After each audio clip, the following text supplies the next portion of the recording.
రాజకీయాలు ఎలా మారిపోయినాయి అంటే అసలు విషయాన్ని వదిలిపెట్టి కొసరు విషయం పైన చర్చలు చేయటం. అమరావతి పునర్నిర్మాణ పనుల కోసం మోడీ గారు వచ్చారు. మోడీ గారు రావటం వల్ల అమరావతి పునర్నిర్మాణ పనులకు కొంత భరోసా కలిగింది.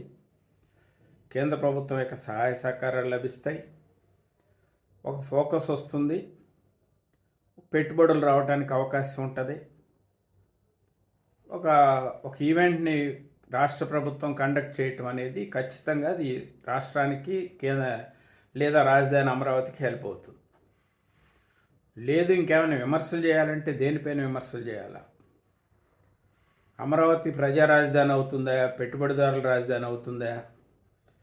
అమరావతిలో ఇన్ని లక్షల కోట్ల రూపాయలతో అమరావతి నిర్మాణం చేయటం ద్వారా సాధించేదేంటి, వచ్చేదేంటి, దాని యొక్క బెనిఫిట్ ఏంటి, ఎలా చేయొచ్చు, ఎలా చేయకూడదు, వీటిపైన చర్చలు పెడితే తప్పేం కాదు.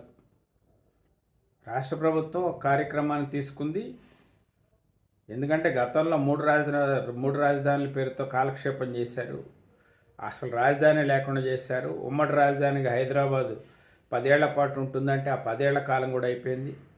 తెలుగుదేశం పార్టీ మొదట 2014లో గవర్నమెంట్లోకి వచ్చిన తర్వాత తాత్కాలిక కట్టడాలని చెప్పి వాళ్ళు ల్యాండ్ పూలింగ్ అని అదని ఇదని వాళ్ళు 5 ఏళ్ల కాలం సరైనటువంటి రాజధాని లేకుండానే వాళ్ళ కాలం పూర్తయింది. తర్వాత అసలు వైఎస్ఆర్ కాంగ్రెస్ పార్టీ ప్రభుత్వం వచ్చింది, అసలు రాజధాని అనే ముచ్చటే లేదు.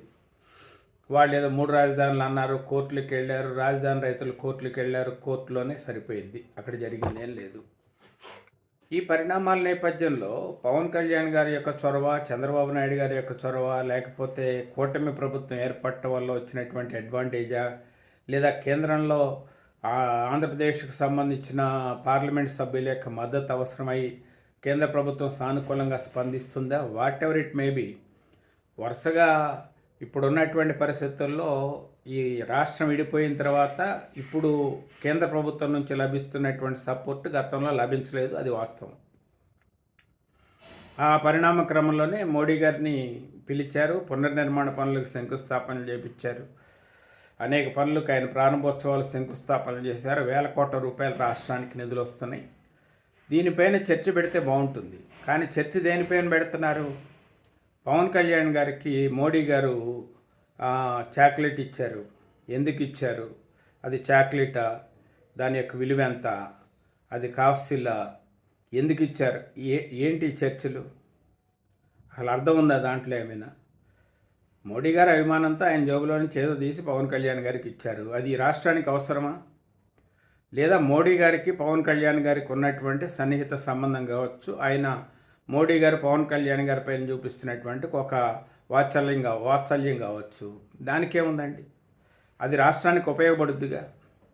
మోడీ గారితో పవన్ కళ్యాణ్ గారు మాట్లాడినా, చంద్రబాబు గారు మాట్లాడినా, ఎవరు మాట్లాడినా, ఎవరు చనువుగా ఉన్నా, ఎవరితో సన్నిహితంగా ఉన్నా అది రాష్ట్రానికి ఎసెట్ అవుతుంది, అడ్వాంటేజ్ అవుతుంది, కానీ అదేమి నష్టం చేయదుగా.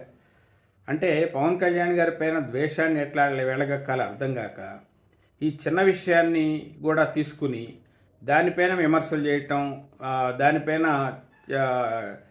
చిలవల పలవలుగా చర్చించుకోవటం చాలా విచిత్రంగా ఉంది. ఇది అంత అవసరమా? రాజకీయాల్లో విధానాలపైన చర్చలు ఉండాలా, లేకపోతే జరుగుతున్న కార్యక్రమం పైన చర్చ ఉండాలి, కానీ డయాస్ మీద కూర్చున్నటువంటి వ్యక్తులు ఏదో ఒకళ్ళకొకళ్ళు చీటీ ఇచ్చుకోవటమో, లేకపోతే గిఫ్ట్ ఇచ్చుకోవటమో, షాల్ కప్పుకోవటమో ఇలాంటిదే కదా. ఒక చాక్లెట్ ఏదో ఆయన ప్రసంగించేటప్పుడు ఏదో కాస్త దగ్గు వచ్చింది, దగ్గారు. ఆయన పవన్ కళ్యాణ్ గారి ఆరోగ్యం ఈ మధ్యకాలంలో సరిగా లేదు, దగ్గు వచ్చింది, దగ్గారు. కాబట్టి కాఫ్సిల్ లాంటిది ఏదో ఇచ్చారు.